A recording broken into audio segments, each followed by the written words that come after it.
This is standard 6.4, the New Deal. So last unit we were looking at the Great Depression and the causes of the Great Depression, and we talked a little about Hoover's response to it and what the government kind of did for the Great Depression. And we talked about how by 1932 people really wanted a change. Well, that change came in the form of the election of Franklin Delano Roosevelt, whose New Deal really transformed American government.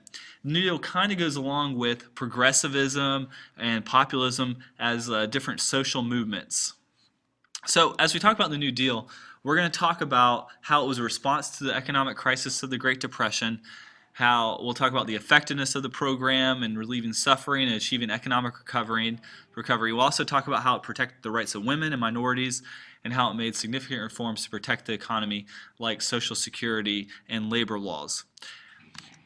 So to start, by the time of the election in 1932 came around, Americans are looking for a candidate to solve the nation's problems and to protect the rights and the well-being of the American people.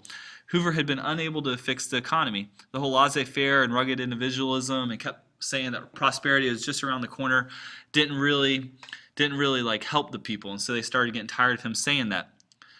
And really, if you leave the economy alone, it will right itself eventually, but people weren't willing to wait for that to happen. The people wanted someone who would work, not just to give them relief, but to also fix the problems that led to the Depression. FDR was elected in 1932. Remember, he's elected in November, but he doesn't really take office until March of 1933. Hoover wanted his help, but he refused to get involved until he was president. Hoover, as a lame duck president, had little power to work on the economy, so nothing really happened.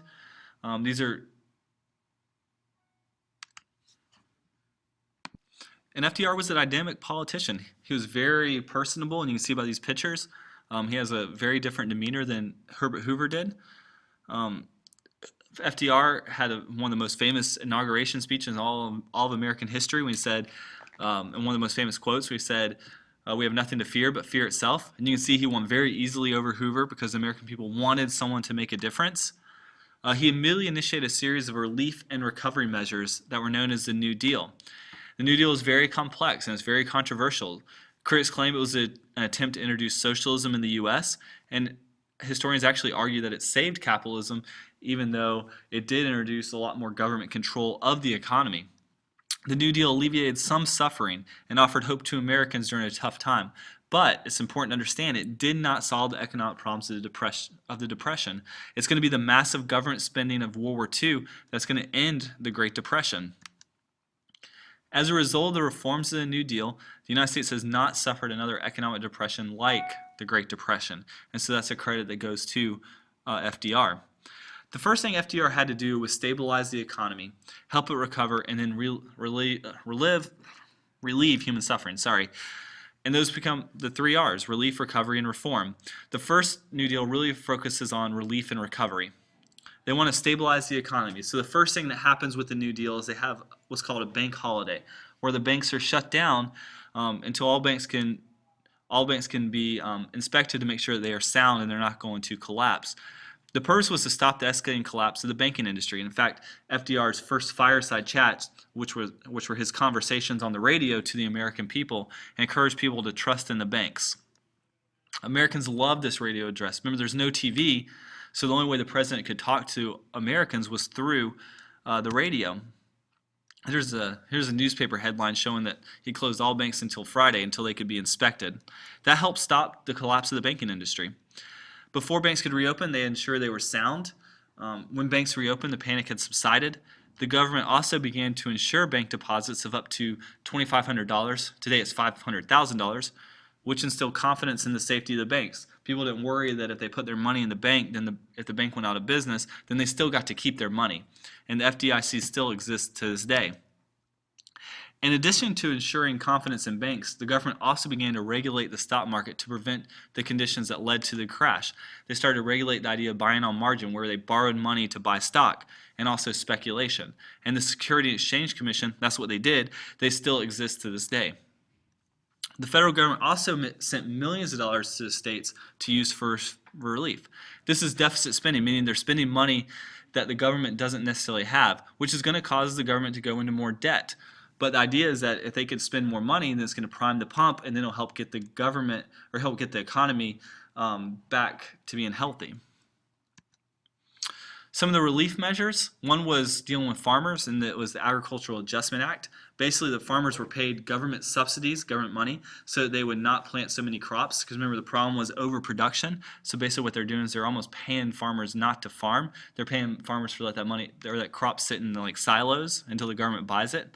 This addressed the traditional problem of overproduction and low prices. Another way was through the Tennessee Valley Authority.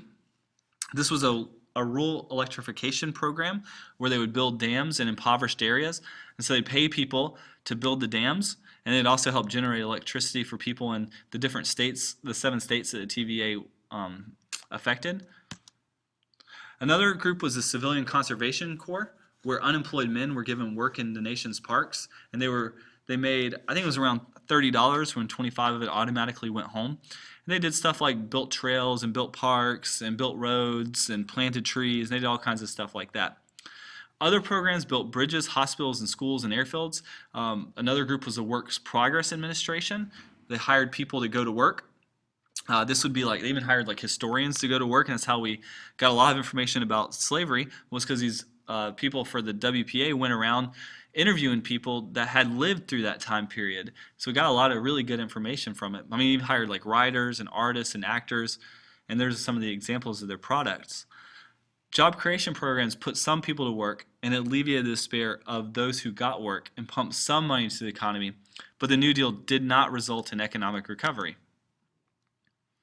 There were plenty of critics of the New Deal, both from the political right and the left. On the political left, these included workers and labor unions. They claimed that FDR wasn't doing enough to redistribute income and help the elderly and poor. They said that basically government should be doing more. And that's actually where Social Security is going to come from, as part of the critique from the left. The labor unions also demanded recognition of their right to bargain collectively, and they're going to get that right in the second part of the New Deal. The political right, including the wealthy business owners, they're going to claim the New Deal is too expensive, that it's socialist, and it's making the government get too much power. They're going to compare FDR to some of the fascist leaders in Europe like Mussolini and Hitler, and they're going to say that this unbalanced budget is going to cause a downward spiral and hurt the people eventually, because we're going to spend more than what we have and create this huge national debt. The Supreme Court at the time was also very conservative, and they started undermining some of the New Deal programs, and said that several of them were unconstitutional, like the AAA and the NRA. And so what FDR tried to do was he tried to pack the Supreme Court. He tried to add more justices to the Supreme Court so he could put people on the Supreme Court that agreed with him. And that would ensure the court became more liberal and supported the New Deal. People started to think that FDR was trying to take too much power, and he did look like he was becoming almost like a dictator by doing this. And so court packing ended up failing, and it was actually one of his big black eyes that he had throughout his administration. And these are some of the headlines from the time showing that people were really against it. And then there's a political cartoon that you may or may not see on the test at some point. FDR also answered the criticisms of the left by doing some new programs, and he actually moved a little bit further to the left politically in the second New Deal. They passed the Social Security Act, which today we know the Social Security, we know what it's all about because we have it today still. Basically, the idea is that workers pay into the plan today for protection against unemployment and retirement. This is the unemployment insurance, and it's also retirement to help whenever people got older, because that was one of the problems in the New Deal. As people got older, there was no money to really help them. So Social Security was supposed to help people as they got older. It's very controversial at the time, though. It's saying that basically people say it's like socialism, and they say it created a welfare state that we have today, and people still criticize Social Security. Historians argue that the New Deal did not do enough to protect the rights of women and African Americans. Really, African Americans continue to be the last hired and the first fired. They're really hurt more by the Depression than any other group. Like I told you in the last video, almost 50% were unemployed. That's 1 out of every 2 African Americans was unemployed, and they weren't really helped by a lot of the New Deal programs. The farm subsidies were paid to the landowners, and that hurt sharecroppers and tenant farmers, most of whom were African Americans, because it's basically paying farm landowners not to plant, so they don't really need the sharecroppers, and they let them go. And so sharecroppers don't make a lot of money. The CCC was racially segregated, and the TVA gave skilled jobs only to whites. There were attempts to address racial discrimination. FDR was the first president to consider the needs of African Americans. He does a lot more than any previous president. He had what was called a black cabinet, which is a group of African American government employees that he met with and got advice from. His wife Eleanor was very open on her support of African Americans, and he actually does end up getting African Americans some rights through the Fair Employment Practices Commission. And really, at this point, that's when Northern blacks start to begin to vote for the Democratic Party. Women during the Depression really had it tough. They had to run the household, and they didn't have a lot of money to do so. So they had a philosophy and a saying that went, use it up, wear it out, make it do or do without. And they had to do whatever they could to help their families survive. A lot of the New Deal programs didn't help women. Social Security Act failed to provide coverage for many women workers. That's because the women that worked, they weren't in jobs covered by Social Security. They were maids or sweat shop workers, something that wasn't eligible for Social Security.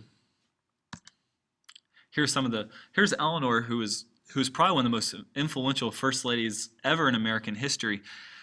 Since FDR was paralyzed, she was like his eyes and ears around the country, and she really influenced public policy. She was hugely important in the women's history movement.